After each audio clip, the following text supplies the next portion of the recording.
rise for the Pledge of Allegiance. Pledge of allegiance to the flag of the United States of America and to the republic for which it stands, one nation, under God, indivisible, with liberty and justice for all. Please remain standing for a moment of silence for the sick, the handicapped, the recently departed, and the military personnel of our community. Thank you. Roll call. Mr. Henderson. Here. Mr. Petroselli. Here. Mr. Colosimo. Here. Mr. Gallarducci. Here. Mr. Verducci. Here. Mr. Jaschalski. Here. Ms. Cimaroli. Here. Mayor Copeland. Here. Solicitor McDermott. Here. Engineer Brett. Here. I'm Joe Coward. Chief King. Here. Chief Costain. And Chief Miller. Here. Welcome.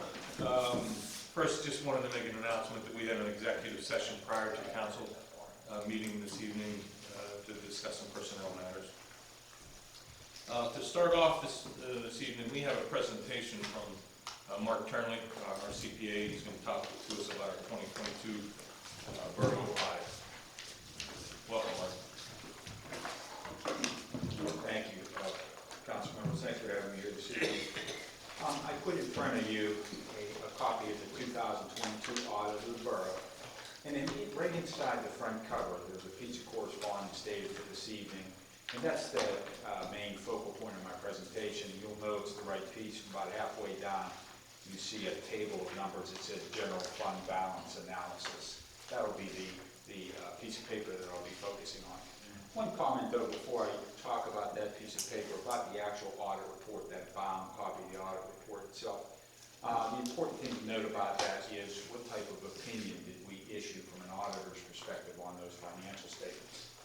And on a cash basis, which is how the borough does their accounting, we've issued an unmodified opinion, which means that the information contained in the body of that report is presented in conformity with the rules and regulations of the cash basis of accounting, and there are no departures from that. So in layman's terms, that's a good thing. That's the type of opinion you want to have in your audit report.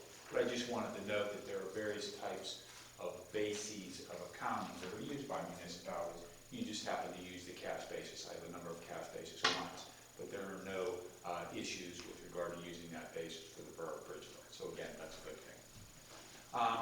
Going back, turning your attention back to this synopsis, as I did for the board last year and I'm doing again this year, just try to put together the highlights of the audit report so the board members can quickly see how the borough did for the year with some comparative information for prior years.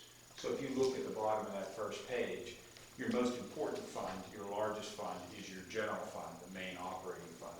And I give you a 5-year history of the general fund, overall general fund balance. And you can see that 5-year history, how that's gone since 2018 through 2022.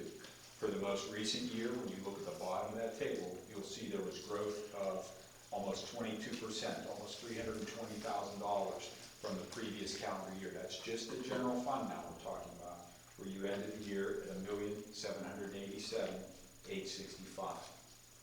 When you turn to the top of page 2, just for informational purposes, in our profession, they usually measure the health of the municipality by using certain ratios. And in our profession, there's an organization called the Government Finance Officers Association, and they feel that a good fund balance for a municipality, in this case, the borough of Bridgeville, is roughly at a minimum, on average, 2 months worth of general fund expenditures.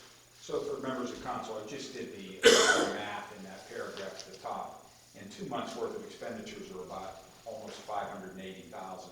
So you can see your fund balance of 1.7 in comparison to their minimum recommendation. So that means the borough's fund balance is healthy, very healthy in comparison to what their minimum target goal is.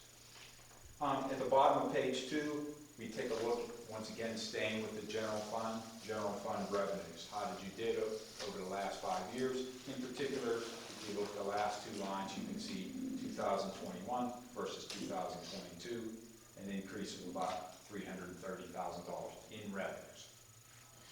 When you turn to the top of page 3,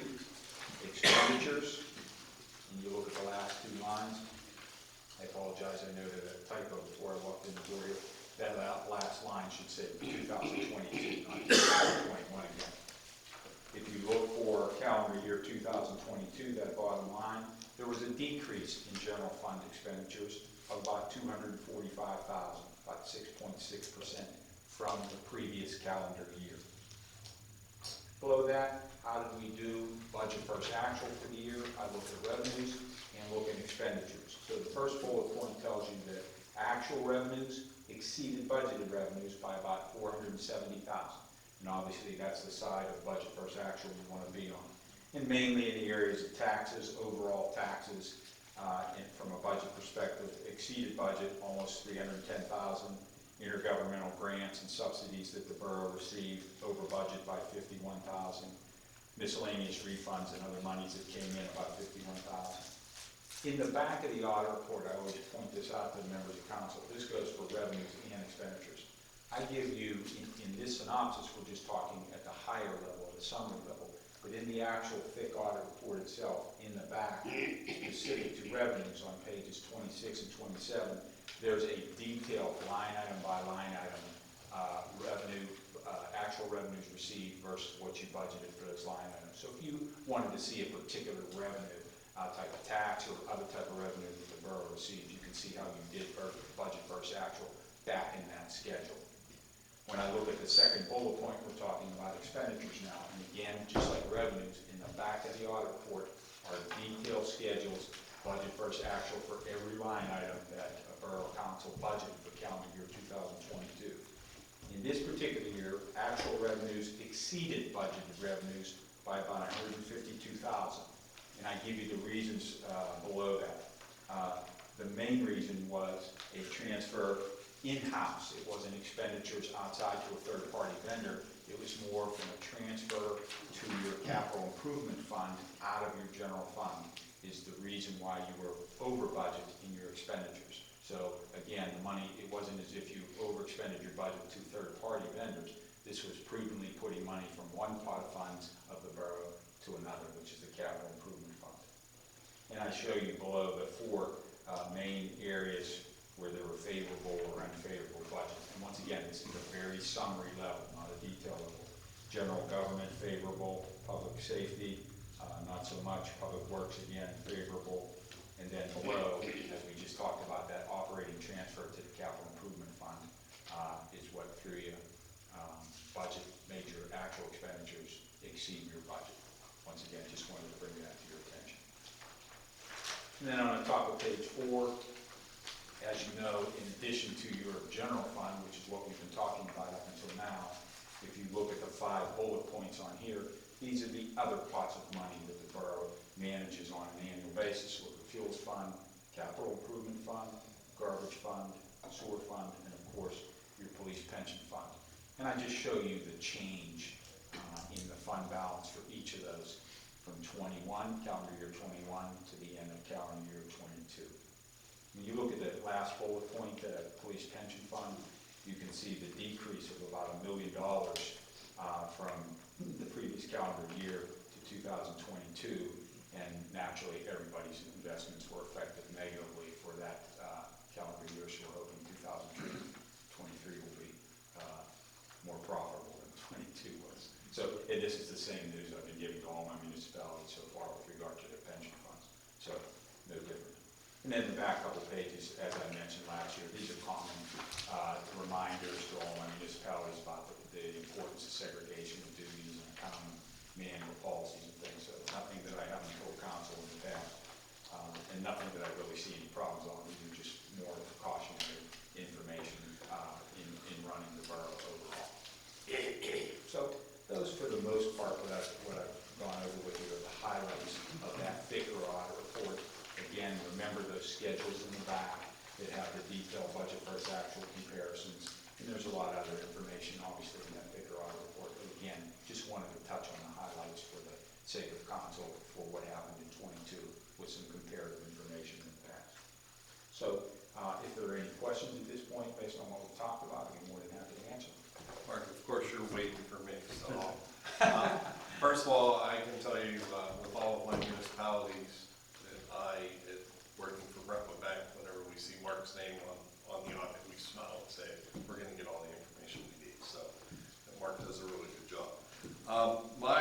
questions, and I know Joe had talked to you just to give you a heads up on the, one thing, or a couple things on page 19, I think, of, where it's,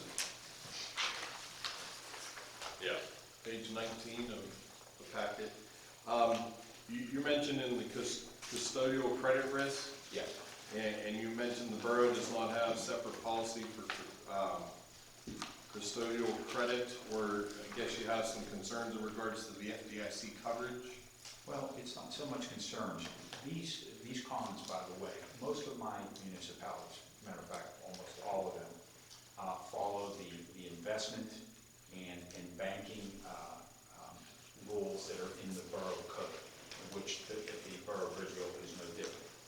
But the issue is, and why these comments are required by our profession, is to tell you that, talk about custodial risk. We have two types of custodial risk that any type of organization would have, in particular municipalities, is when your deposits, we'll talk about your banking with Brentwood Bank. Brentwood Bank's responsibility, you could have $5 million, which you do, in cash at any one particular time over the course of the year with Brentwood Bank. But their only responsibility locally is the FDIC, the Federal Deposit Insurance Corporation, to be able to insure those local deposits by $250,000. So naturally, your deposits are going to exceed that amount. So what happens, Mark, with those monies that are exceeded?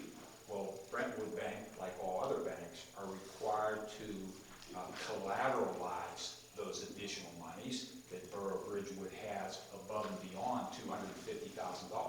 Collateralize that money, and what they have to do is they have to send funds to the Federal Reserve of about 120% of their overall government deposits they have. Not just the Borough of Bridgeville, but the Borough of ABC, the Borough of DEF, and every other township, municipality, and city.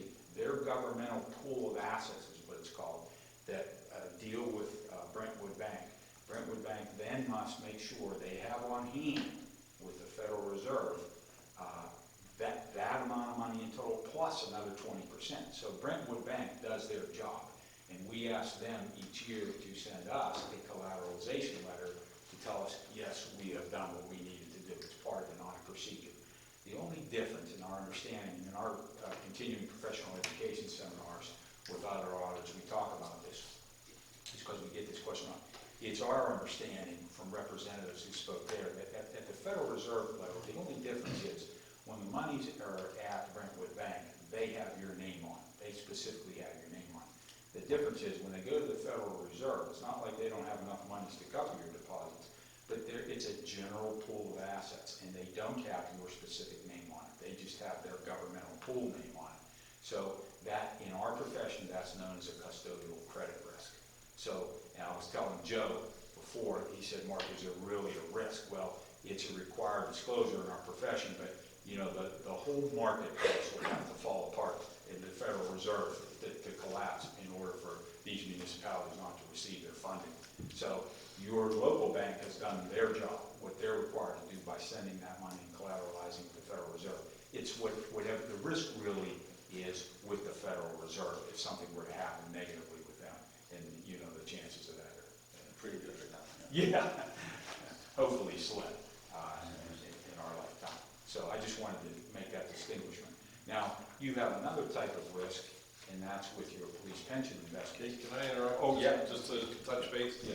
Shouldn't the paragraph then state that Brentwood Bank has taken on their requirements or something like that? I mean, the paragraph that you sound here, it sounds like the bank is not handling their entire responsibility of it. Well, Like when you're saying the custodial credit risk, you're saying that would be on the Federal Reserve, not on Brentwood Bank. Is that, Right. Did I hear you right? Yes, that's where the risk comes into play, yes. Well, And shouldn't we you could say add- that? We could add it, that's no Okay. problem, we can add it. Because the way I read it, and maybe I think we even had this conversation last year, but it was a little, because I thought you had changed a little bit this time. But I think that if you're referencing the Federal Reserve as the credit risk, fine. Well, if somebody reads that, we better not have the Federal Reserve. collapse, or we're all in trouble. But the way I read it, it sounds like the custodial credit risk is against Brentwood Bank. Obviously, that's my employer, and we go through very diligently making sure that we have all of that stuff. Their collateralization letter, Brentwood Bank's to ours, and they're kind of boilerplate type letters. I see them from all banks. But they specifically have a statement in there that talks about their percentage, what they have to contribute. And we can add that line or 2 lines to the bottom of this to clarify that. Okay, that would be great. Yeah. Thank you. Go ahead with the PNC. Well, the same situation exists, but the credit risk here is more on the value of the investments, where when your money is at Brentwood Bank, that you don't have the market risk that mutual funds or exchange traded securities might have. So there's another type of risk there, is the loss in value of those investments. But the borough, once again, is permitted under the borough code with regard to its fiduciary plan, which is the police pension plan, to invest their money in certain types of assets. And they have to be secured a certain way with the banking institution they have, which in your case is PNC. They are secured, but there's still always a risk of loss in the investment world with regard, unlike potentially your bank, when you have in your demand deposit accounts. There's a different type of risk there, and we're required to disclose that. The borough, as we say, is in conformity with the borough code, and that's what you're required to do. That's your basic requirement, which you fulfill. And PNC actually tells you that they'll do that when they're taking your money, when they're taking your business. So you're good there. But there's always a value in the decline in investments, like we talked about in my presentation, where in calendar year 2022 is $1 million. That's the type of risk we're talking about with your pension investments. You had mentioned some type of credit risk policy. Is there any sample ones or something that should we have a policy on bells and whistles should go off if we lose this amount of money, or is it just common practice? Let me research some of my client files and see if I can get a boilerplate credit policy for you to follow to see what they do. Most all my municipalities, with regard to their pension plans, are subject to that risk. Even if you say, well, what the policy tries to do is to make sure they only invest in certain types of securities where the potential for loss is greatly minimized. And what the borough code, basically, the borough code doesn't talk about the minimization of that. It just says you're allowed to do this, this, and this, and this. Once you put it in there, then your hands are tied because you're at the risk, you're at the mercy of the marketplace, and that's where that risk occurs. But how you can avoid that is to say to PNC, once again, I'm not an investment expert, but to say we're only going to have these types of investments, and where our risk is really low. But as you know, the downside to that is in a good investment year, you lose that potential for these earnings. So you've grown over the years, unfortunately, like every other, probably police pension plan that I'm aware of. You took a big hit in 2022, so that's a tough one there. I just think that just putting a policy, at least we have some guide rails. Yes. To have something in line that obviously we don't want to lose the police's pension fund, but I think that it just gives us guide rails to be able to look at it and not have, possibly an investment person that's in charge of the PNC saying, you know what, I need to take a little bit of risk because I'm not getting the amount of return I need to. They start taking that risk, and it's one of those seesaw actions, and then he causes more problems than he should have. Yeah, you're right. And I mean, I think PNC is a big player in the game in terms of police pension plans. I think you're in good hands with their investment. And I agree.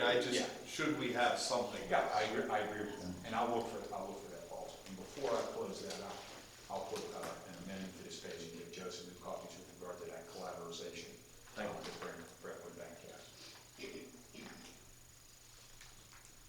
Sorry to take over all the questions. No. Any other questions? Yep. Mark, thanks for dumbing it down for me, first of all, at least. It's good to hear, and if I could like to congratulate Joe and the rest of this board for managing our money well. We've got a lot of things going on in town, and it's clear in this report to me that we're managing our borough well, so I appreciate that report. Thank you.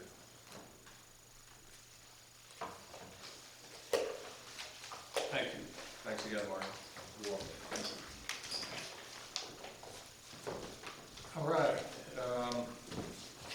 public comment, we have one, Jeannie Coyle. Hello, everyone. Hello. I'm going to try to make light of this. First of all, I want to say, Joe, you do a great job, and I learned that over the years that I've been coming here, that you manage everything well for us at the borough. And Chad and his group of people, the chief, they do a good job too. And I'm addressing the council with my question because I live on Patterson Avenue, and my mission is to get rid of these people that live next to me because they're health hazards and everything else. And a recent incident that happened, which is what I'm going to talk mainly on, is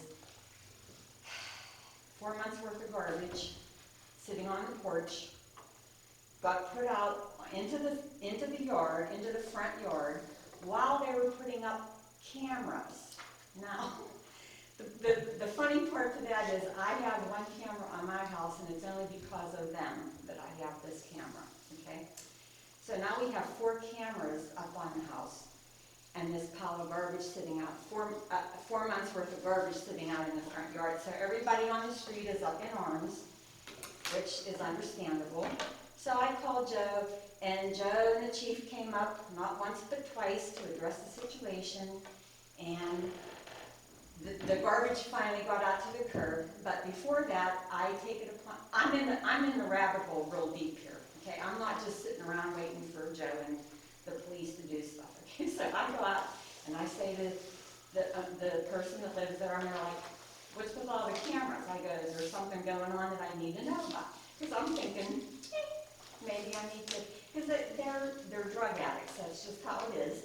So he's like, no, everybody else has them, so I have them, and they were on sale. And I'm like, okay, maybe you should pay your bills rather than buying cameras, but that's their problem. So then I go, and then I address the garbage, and I go, this is the kind of stuff that pisses people off that you do.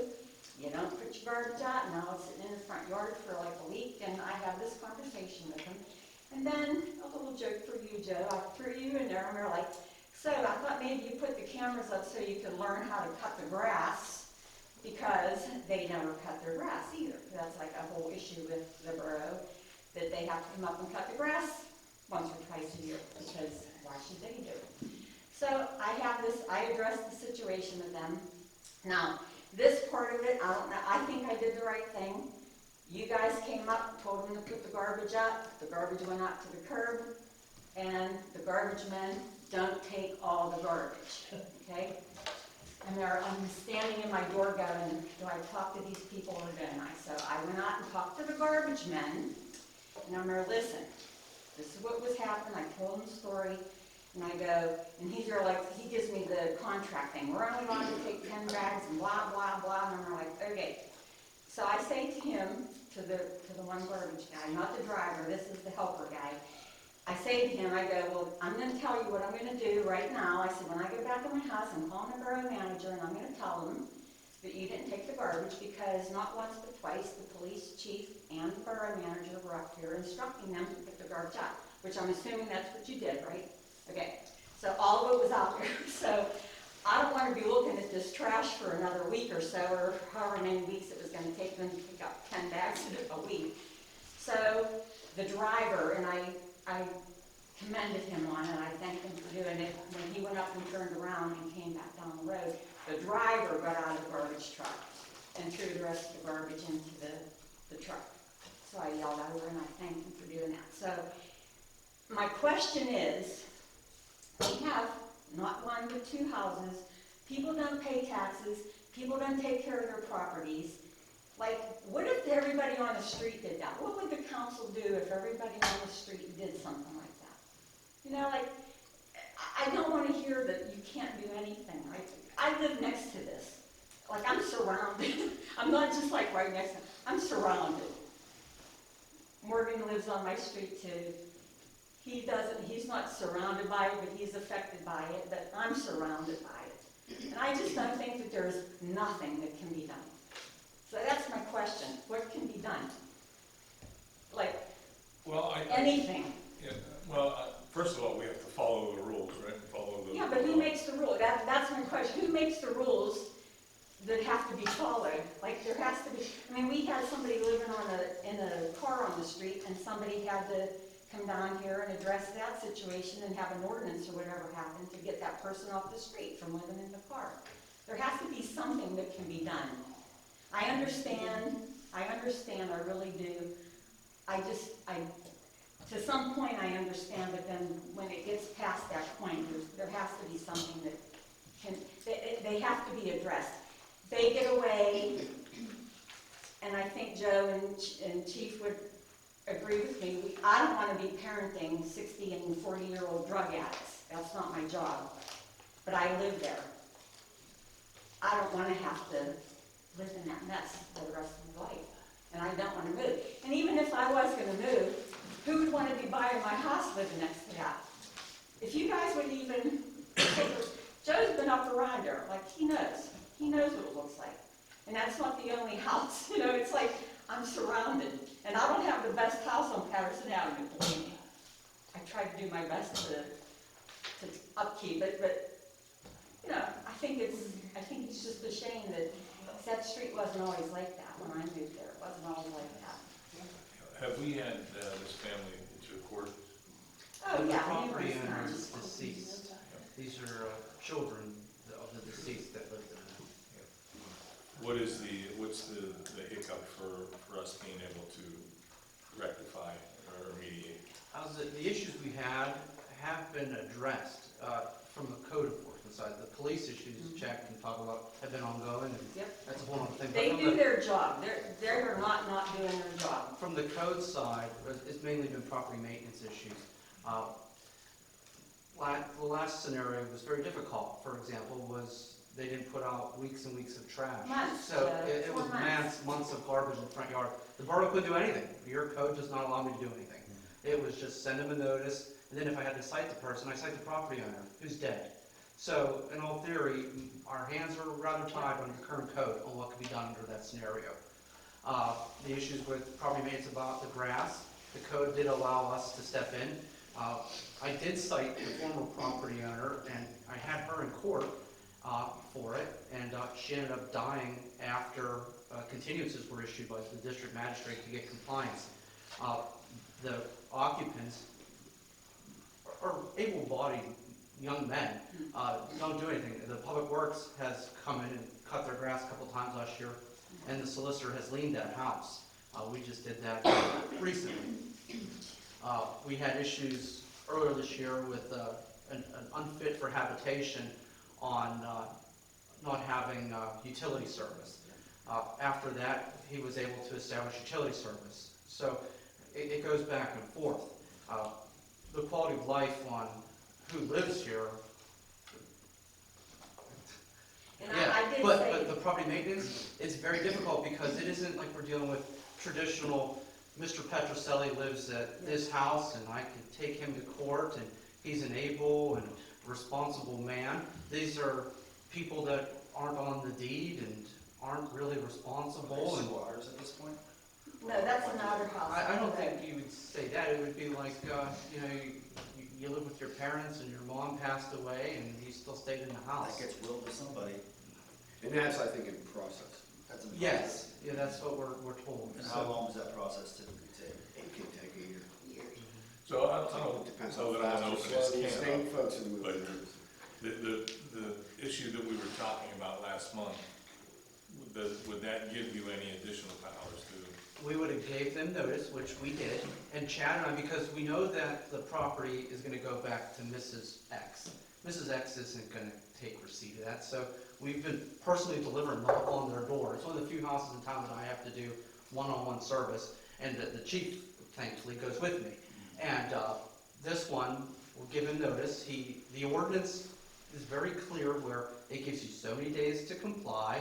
Within that same window, you can appeal to an appeal board, or let the clock go out and not do anything and we cite you, but after that window of compliance period expires, the proposed updated code will allow the borough to come in and just throw away the garbage and lien it, just like we do with the grass. If you don't cut the grass, we give you a letter, you can appeal it, and then after so many days, we cite you and we come in and do the work and lien the property. It just would allow us to take out months and months of garbage that really shouldn't, people shouldn't have to live next to there. Well, I did say to him the other day when I talked to him, I go, Zach, I go, if your plan, because I really thought he was gonna be gone. I really did think that, because he told me he wasn't gonna stay there. So, all these other, and you guys don't even know half the stuff that goes on. You don't even know half the stuff. But I said to him the other day, I'm like, listen, I go, if you're sticking around here, because that's what it appears to be. He's sticking around, he's not leaving. And I go, I'm gonna be on your ass all summer because I don't wanna be living next to this crap. I'm sorry. And he knows I don't want him there, because I told him that flat out too. I don't want you here. Like, you're a menace to the neighborhood. I said, you take the whole stinking neighborhood down, and it's ridiculous. So, like, he is well aware of how I feel about him.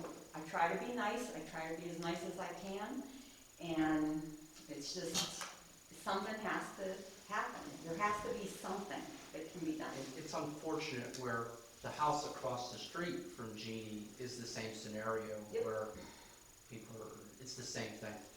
And then we do have the squatters that are up the road too, like right next to them, Joe. You know that, the squatters.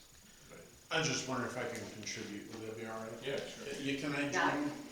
have it. Jeannie, thank you, Jeannie, and you know, here's my concern, is the people that live next to Jeannie are criminals and drug addicts, and I'm concerned, she's always putting her face out there thinking, you know, nothing's gonna happen, and I'm just gonna talk to these folks.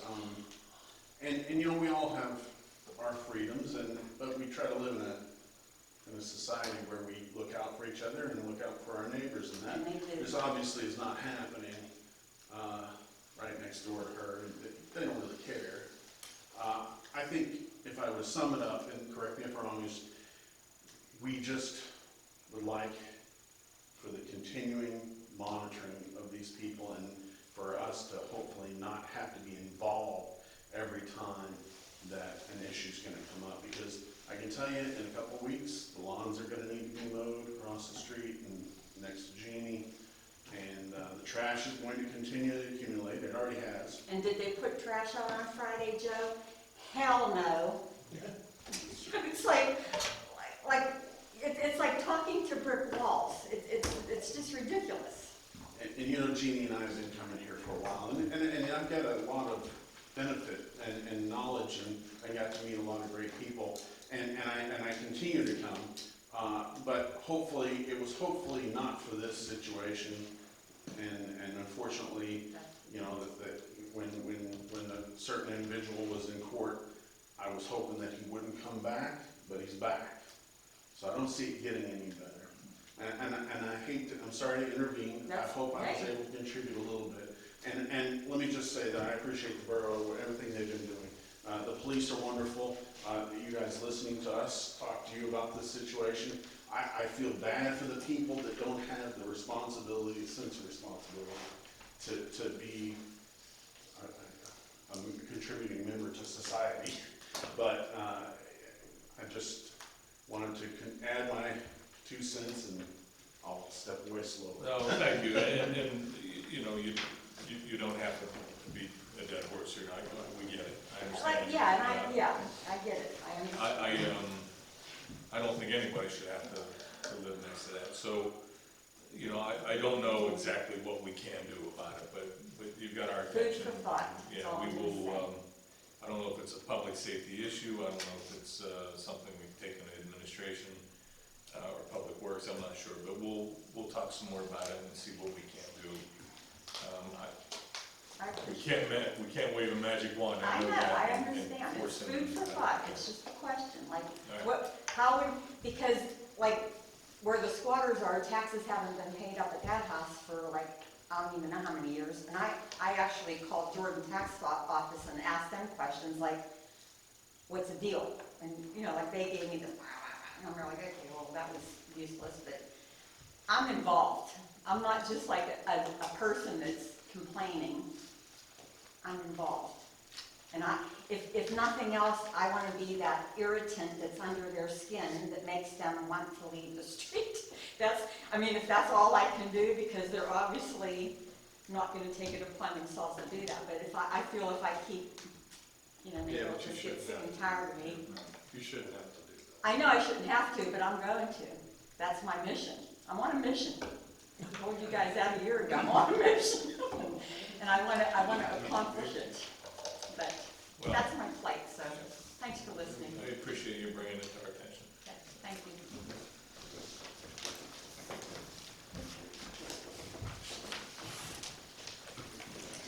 Okay, under regular order of business. I need a motion to approve the March 13th, 2023 regular meeting minutes as submitted. I'll second. All in favor? Opposed? The motion carries. I need a motion to approve the April 2023 bill list. So moved. Second. All in favor? Opposed? Motion carries. I need a motion to approve the April 14th, 21st, 28th, and May 5th payrolls. I'll make a motion. A second. All in favor? Opposed? That motion carries. I need a motion to adopt resolution number 2023-3, approving a PennDOT banner permit application request for a banner to be hung over Washington Avenue for the 2023 Bridgeville Day on the Avenue. Second. All in favor? Opposed? That motion carries. I need a motion to accept the lowest responsible bid received from Youngblood Paving Incorporated in the amount of $269,054.50 for the 2023 road improvement program, subject to the contractor obtaining the required insurance certificates, the performance bond, the payment bond, and review and approval of the same by the borough solicitor prior to the execution of the agreement by the borough. Second. All in favor? Opposed? Motion carries. Need a motion to authorize the disbursement of $25,585.56 from the Capital Project Fund to A. Morani Contracting Incorporated for partial payment number 3 for the Warner Street Slope Stabilization and Retaining Wall Improvement Project. So moved. Second. All in favor? Opposed? Motion carries. Need a motion to accept the resignation of Raymond Partee from the Bridgeville Parking Authority Board of Directors effective February 20th, 2023. I'll make a motion. Second. All in favor? Opposed? That motion carries. Need a motion to appoint Michael Neely to the Bridgeville Parking Authority Board of Directors with a term that is to expire the first Monday of January 2027. I so move. Second. All in favor? Opposed? That motion carries. Need a motion to offer probationary employment to Gregory Toten as a laborer within the Public Works Department as recommended by the Public Works Committee. I so move. Second. All in favor? Opposed? Motion carries. Congratulations. Thank you. We'll be You're calling welcome. you. Yeah. I need a motion to promote Gregory Allett to the position of Public Works Foreman as recommended by the Public Works Committee. So moved. Second. All in favor? Opposed? That motion carries.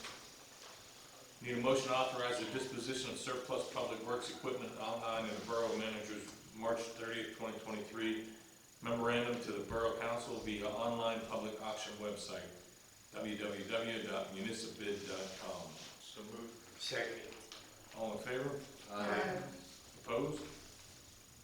Motion carries. Got a lot of good stuff in there, Joe? And the eye of the beholder. I need a motion to authorize landscape improvements and reforestation of the borough-owned lot at 646 Baldwin Street in partnership with Tree Pittsburgh as recommended by the Bridgeville Planning Commission. I so move. Second. All in favor? Aye. Opposed? Motion carries. Justine, is that, we looking at other lots? I missed the last plan. And we will, but not to this extent. This is going to get about 10 or 15 trees. And we'll be putting trees on other lots, but not to this extent. Being public works so many years, please watch where the line of the gas and water, etc. Because those three, in time, we're gonna need work to ourselves. So do But we the have any roots go- idea where they Well, are? I'm sure that we can. For that lot, so we'll be able to determine that. Okay. Yeah, it's very quick because it's not gonna happen in 1 year, but it will happen. Well, we're thinking about the fall of 2023. Well, it'll be 10 years by the time the roots gets Okay, there. okay, I got you. But it's gonna happen. Okay. We can tell you how many roots we taken out of the pipes, yes. Thank you. Great. Grade 1 or 2? I need a motion to accept and pay any commission due March 2023 real estate tax collector report. So moved. Second. All in favor? Opposed? That motion carries. I need a motion to acknowledge receipt of the March 2023 treasurer's report. So moved. Second. All in favor? Opposed? Motion carries. I need a motion to accept all submitted March 2023 official reports. So moved. Second. All in favor? Opposed? Motion carries. I need a motion to amend the agenda to add an item. So moved. Second. All in favor? Opposed? Motion carries. I need a motion to authorize payment in the amount of $38,356.25 for partial payment number 1 to Swede Construction Corporation for work completed at Triangle Park. The payment is to be made by the Char West Council of Government. No payment to be made by Bridgeville. So moved. Second. All in favor? Opposed? Get a second and an aye and all in favor. Do they get all in favor? Aye. Opposed? The motion carries. Okay, committee reports. Administration, Nick. Nothing to report except that we've covered already that we had an executive session prior to this meeting to discuss personnel additions. And congratulations, Greg. Thank you, sir. Finance, Joe. I think I've bored everybody enough over the last half hour, so nothing to report other than, Joe, as always, thank you for your due diligence. Parks and Recreation, Joe Colosimo. Okay, the new lights have been installed down Church's Park, they look nice. New sidewalks up at Triangle Park have been completed, and we're rapidly getting the benches should be in place in a pretty short order. The sidewalk was really great, we're happy with it. The water's on in all the parks, so basically the parks are open and operational, and that's it. Thanks, Joe. Yeah, parks look great. I was down at Chartiers the other day. It looks great. Guardrail and everything. It was nice on Do we need to do anything with the story walk? I mean, does the Rotary Club have to come down and help do anything, or? I don't know if anything needs done, but I haven't been down there. I have It's like not. white dot on the signs, or, okay. we'll have to look, I'm not sure. Public Works, Nino. We feel that Mr. Colosimo, since my volume, my voice goes up and down until my surgery, so if you will, please. Yeah, just a couple things. The weekly street sweeping is underway and it ends at the end of May. The spring curbside brush collection is underway and that goes to the end of April. The Public Arts Bridgeville, the crews created multiple concrete pads for the 2023 sculptures and assisted with unloading and mounting multiple sculptures, which are seen all over the town. And they're basically doing cut the grass, doing their normal jobs, might add pretty well. And that's all we have, that's enough. Thanks, Joe. Welcome back. Thank you. Public Safety, Bruce. I don't have anything, sir. Thank you. Mayor, Betty Copeland. It was nice Sunday to see the Easter Bunny out waving to people, and he had candy for anyone who was willing to stop. I will be presenting a proclamation, the Borough of Bridgeville claiming April 22nd as Earth Day. Also a proclamation proclaiming April 30th to May 6th as Small Business Week. Also on April 16th at 1:30 at Bethany Presbyterian Church, I'll be presenting a proclamation to Shawjawet upon earning the rank of Eagle Scout. He repainted the benches, picnic shelters, tables, and swing sets at Cook School Park. Thank you. Very nice, thank you. Hey, quite a few Eagle Scouts. Like, good stuff. Yeah. Police chief, check in. Thank you, Council President. Last month, one of the topics came up with the numerous car entries we had in town, and we did have a warrant issued for an arrest for one individual involved in that. She was recently picked up within the past few weeks in Uniontown. When state police, Uniontown spotted her vehicle, ran the plate, came back with warrant hit. She was with a male who gave a fake name to the state police and then took off on foot, ran into a swamp. They had their helicopter out, couldn't find him, but at least we got the girl that we know is involved. Presumably that was the guy that was involved, but he's still on the run and we don't know who he is. So we're at least able to make one arrest in the car entries. But as you can see, if you watch the news, these are still going on everywhere. So again, keep your stuff locked up, keep the doors locked and everything. Other than that, we're just getting ready for the construction project to start this Thursday at the south end of town. Filled 28 traffic detail spots today. Hopefully get us through the weekend as smoothly as we can and try to keep traffic moving as good as we can. We'll see how it goes and how it goes the following weeks. Hopefully it stays on track and everything gets done in the time that they have allotted for it. Yeah, we're holding our breath now. Just stay home.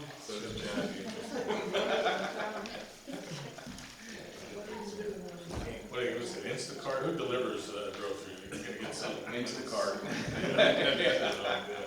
That's it, Thanks, chief. Solicitor Tom McGovern. Thank you. You have my written report. I don't have anything to add. I will mention that I am going to be together with the chief and the manager. We have some thoughts on the ongoing enforcement matters that are involved. Yeah, thank you. Appreciate that. Borough Engineer Kevin Bear. Nothing additional to our April 5th engineer show. Thank you, sir. Fire chief, right here. Southbridge, Dan. We too are looking forward to the bridge closure. To help response times and prepare for that, we are going to move a unit when available into the borough, so there'll be positions in the area. So that will be from roughly 7:30 to 11 o'clock at night. After that, traffic we feel would be pretty good. We also reached out to the police department and the fire department for QRS, quick response services, so that they could assist us in any detours that we may encounter. So we're hoping to have it all under control. Let us know if we can do any more. I think you're using the office back here, right? Somewhere in there. Thank you. Bridgeville Historical Society. You have anything, Mayor? Yes.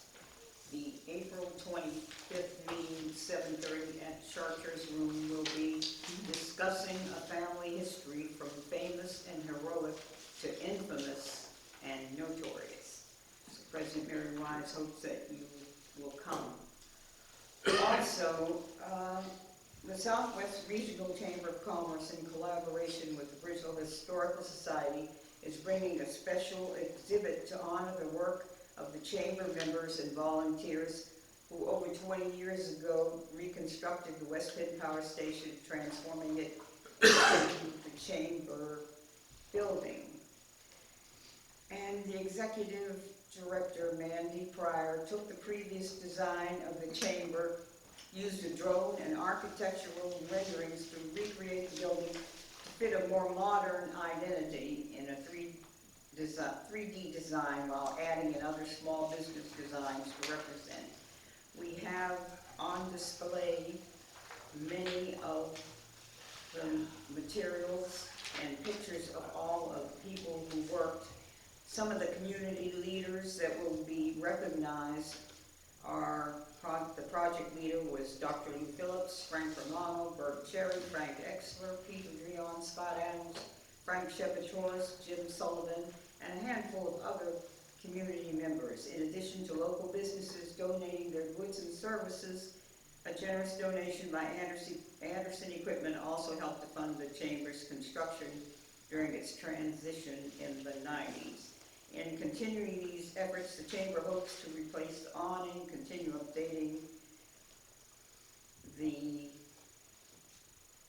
building, and they're also will be having their car fundraiser in 2023. But the things from the Chamber building are on display at the Historical Society through May. And then there will be one evening in May where you'll be able to come from 4 to like 6:30 or something and see and talk to the members that really did all of the work through the years to keep the Chamber going. Thank you, Mayor. How many years did you volunteer, Mayor Copeland? At the Chamber? Yes. Oh, I was there for 20 years. Okay. That needed to be noted. Thank you. Do any building. Bridgeville Library Representative. Yeah, good evening, Commissioners. I just wanted to share that the Friends of the Library have a basket raffle that just launched today. So that'll be up through the end of the month, or almost the end of the month. And so feel free to walk over if you can't, you should drive over. Also, at the end of the month, we have the Friends of the Library Used Book Sale. It's Friday, April 21st through Sunday, April 23rd. As part of that weekend on Saturday, we have a garden exchange, so you can bring down cuttings or gardening tools, share them with your neighbors, trade. Sometimes people just take things, you don't even have to trade if you're just interested in picking things up or dropping things off. So that's Saturday, April 22nd at 11 a.m. And that all launches National Library Week, which is Sunday, April 23rd through Saturday the 29th. So stay tuned for our social media, and we'll have some fun posts and different things that week. And to answer your other question, I was talking with Aaron today about the story walk to get it back up and running, so we can coordinate if needed to, but we're hoping in the next couple weeks to get a new story in there. I was just curious, if, like, the club had to go down and maybe clean off the side. Thank you. Parking Authority. Deb Clausen. Got a few things. Our meeting is next Monday, April 17th at 7 p.m. I've been working closely with Gino, who's our sole employee at this time, to review contracts, insurance policies, and vendor relations. We are cutting expenses where possible, and so far we've saved approximately $2,500 per year. We have heavy legal fees since January, you know, those lawyers, but they are now done. That was a joke, Tom. We will begin work The other guys. on a budget in the next month or so. And for those of you who may not know, Gino has a degree from Penn State in accounting, so I have no worries about him being able to create a budget. And the last thing is the Borough Parking Authority and the American Legion started a program years ago, the military banners, which hang proudly throughout Bridgeville. There are approximately 250 banners that are frayed and need replaced. The business community, our solicitor, Brentwood Bank, our engineer, they've all been very generous. Some of our council members in donating towards the replacement of these banners. There'll be something in the newsletter going out. So anybody who feels moved to help replace these banners, any amount is greatly appreciated. That's it. Thank you, Deb. Thanks for your work on So that. Deb, if you know that somebody has a banner that needs to be replaced, then I should just go down there and donate that to that particular purpose, or is You it? can. You Okay. can. We're going to try and reach out to the family members, like my father and my father-in-law. Their banners weren't part of the replacement, but we Okay. made a nice donation so that others Okay. could. I mean, they're not meant to last forever. And the replacement cost is not as much as a new one, if because they're, all the camera work and everything has already been done. But we've gotten kind of a pickle that we won't go into. But so far, we have about $1,800 collected, so towards the almost $5,000 bill. It's a great program, actually. Love driving around trying to find. I've got a new one to add this year. My son-in-law's a veteran now. Uh, So he'll be out. Deb, how do we add people? My father-in-law was, If you go on the borough website, the parking authority, there's a banner program, there's a form you can fill out. You send a picture, if you have a picture, you can take it with the form to the parking authority at 304 Hickman Street, or you can email the picture, if you have it set digital, and it's $60. It includes the banner that hangs, and then you get a banner for yourself to keep. And it includes the rod, and the Public Works Department's very kindly put them up every year. oh, thank you. Planning Commission. Justin. All right, well, we did have a steering meeting before our actual planning meeting, and the comprehensive plan is moving along. We had a great discussion as to what happened at the business focus group.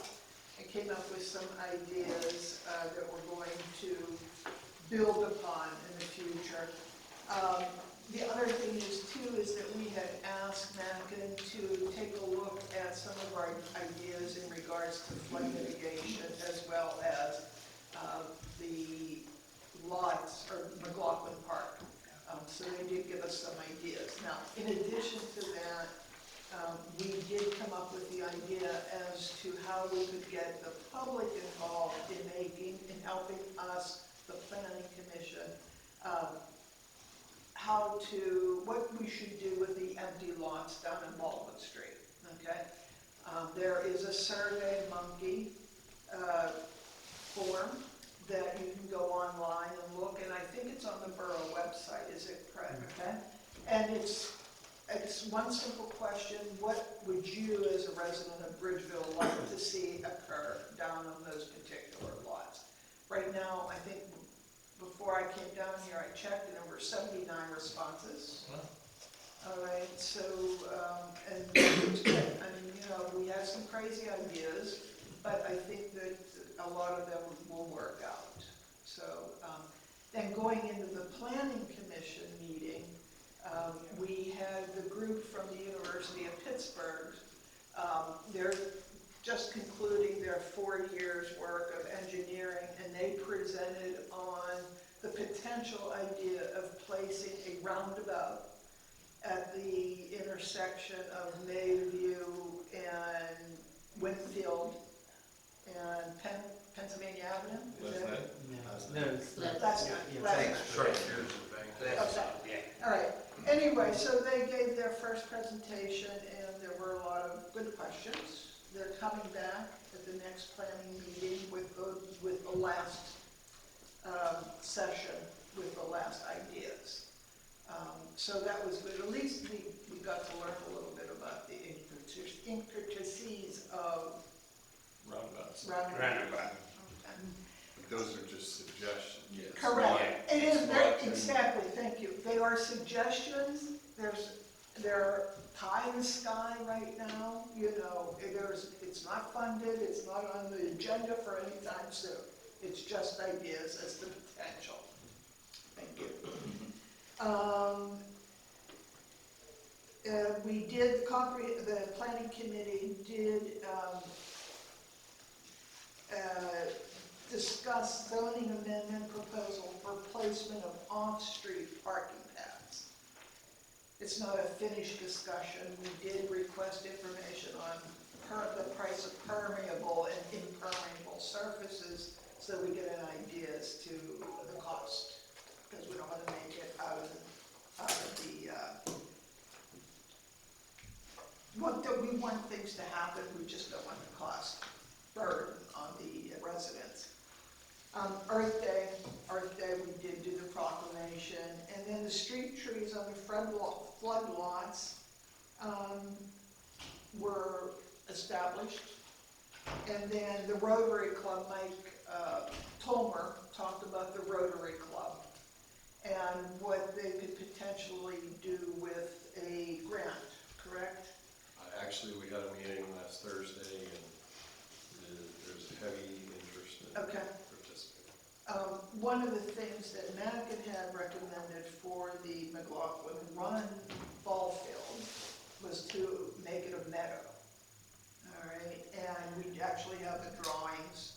And that was one of the things we thought we could incorporate the Rotary Club grant into the design and implementation of making that a meadow with flowers and trees. Since it will flood. Where's that McLaughlin Park? Yeah. You're making more of an entrance coming Correct. into town. So not big dirt mounds for dirt bike rides and stuff. Well, then the question is, anyway, we'll get to the questions at a different. So that's about it. Cool, you guys are busy. Yeah. Thank you. Borough Manager, Joe Cowley. A couple quick things. We got word that the borough's first application for the flood control project was awarded. We got $1 million grant from the state's local share account. Senator Robinson's going to be coming to an upcoming council meeting to present on that, so we'll save it for then. But it was nice to know that the project actually taken traction and the first grant was awarded. We had a couple other applications that are pending and conversations are moving ahead with that. So I said, give me a couple years, we'll make it work, and it is starting to come to light. So a couple more years, and it looks like we'll have this fully banked, but at least it's on the right track now. Included in your package, just as a reference, was the preliminary design for the missing sidewalk extensions on Chartier Street that PennDOT's proposing to basically fill the voids from Washington Avenue to Bank Street. The borough is already obligated to pay for the ADA ramps that are going to cross the borough streets. The PennDOT engineer has provided us a preliminary estimate on what the borough's cost would be for our 2024 budget for the missing ADA ramps, or the ADA ramps that are going to go in, and then the missing sidewalk segments. The borough's contribution to the project would be $31,000. The plans were in your packet, and he broke down each segment and each intersections to show that the Federal Highway Administration is actually paying 80% of the project, 100% in some areas, but on the borough sections it's 80%. So for a cost benefit, we'll never get this opportunity again. Before it comes back to council, I asked for the draft contribution agreement and the maintenance agreement, and then it would be an agenda item on an upcoming council meeting. But I wanted you to see the plans and the dollar amount, so we know that we put that in the budget next year before it comes to a council vote, and we all know what we're talking about.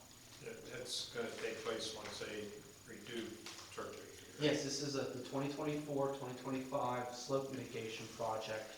Nothing that you'll see now. There's a number of the steep slope at the bottom that needs addressed. This project is also proposing realigning the main entrance into Chartiers Park. That's why when it was paved last year, we didn't do that first leg. They're proposing to redo that entrance so that you can turn both ways coming out of the park. So there's a lot to this aside from sidewalk. The project essentially was fix the slope, and PennDOT has it's called PennDOT Connects, and how this whole project came to light is through the PennDOT Connects projects. They basically throw a project to town and say, hey, we have this project coming to light in your community. Is there anything you want to see added? And at the time, it was 2 years ago, the Planning Commission expressed the desire of how can we connect our parks to the town, because there really is no sidewalk there. Originally, it was find a way to do like a connection along the creek to downtown, but after they explored it, obviously it comes down to say they don't have right of way along the creek, they have right of way up on Chartier Street, and it still does the same goal, and that's what brought you to the preliminary plan set that you see in your packet. So that's how that project came about.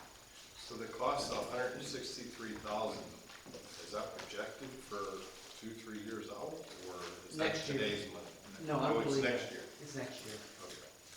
So I do have a question, only because my ears are still ringing from the October Planning Committee meeting in regards to if people are opposing the additional properties that's going to be taken for the sidewalks. is that ever going to be addressed, or is it? Yeah, that's a good question, because they did a preliminary town hall meeting, if you remember. I didn't research it before tonight. I don't remember if he came back and said there was going to be another meeting. I don't remember. Let me ask the project engineer and get back to you. But this isn't a borough project. It's a PennDOT project. It's a PennDOT road. It's PennDOT right of way. So I would like to keep it at that arm's length if we can. But let me find that out, because it's going to be delicate, because we saw the map that we had in the lobby, and the right-of-way acquisition, granted, an inch is too much, you know, in respect to people's property. So they weren't talking considerable amount of property being taken. It was essentially a foot, if I remember most of the areas. And a lot of the areas were at corners to increase sight lines and turning radiuses. And a lot of the areas where the missing sidewalk is proposed to go is actually within a PennDOT right-of-way, and no right-of-way actually has to be taken. It's already laid out. It's So, the slope. The sidewalk went off the slope. on the left side, yes. Now, there was areas on the hillside that obviously are falling over the hill, and there is easements and right-of-way that needs to be taken there that some of our citizens were opposing. And from our, I don't know how you even answer that question. It's needed to save the road. And it's touchy because some people are sensitive over nature and over trees. So there's no simple answer. Well, And we want to leave it with PennDOT, and whatever we can do to facilitate that, I will see if I can accommodate. But the cost share, or the borough's role in this, will be these two agreements that are coming up. And they'll be probably coming up soon. And do we want to dedicate the funds? And that would be yay or nay, and that would kill it to a degree, you know. And then the maintenance agreement, essentially our ordinance will prevail on how that's going to be maintained, that the abutting property owners will be responsible for that. So that's going to be a pill that we have to deliver that isn't going to go over favorably, but that's reality. And those are the two things that are going to come here that are going to be hard. And that's it. Oh, and backflow phase 6 is scheduled to start tomorrow. And that contractor, he's been in touch with I us. talked to him Thursday. Thank Okay, you. thanks, Joe. Yeah, appreciate it. Anything under new business? In May, our borough manager will be part of the municipality, the community outlook at the chamber. It's May 17th, is that right, Joe? Yeah. You would think the MC would know. Yeah, the 17th, at Nevillewood, the chamber is holding their annual community outlook. They haven't done it in a couple of years, so I'm really excited to hear just from what the plans are with Collier, what the plans are with South Fayette and St. Clair, and there's a lot of interesting things going on. So it'll definitely be a good meeting if you have the opportunity to go. It's at lunchtime. One other thing, don't forget Earth Day. I'd like to see all members of planning and council in their little vest and little garbage bags picking up garbage in Bridgeville on Earth Day.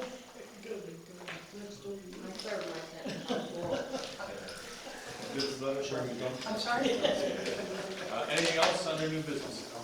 With that, I'll take a motion to adjourn. All in favor?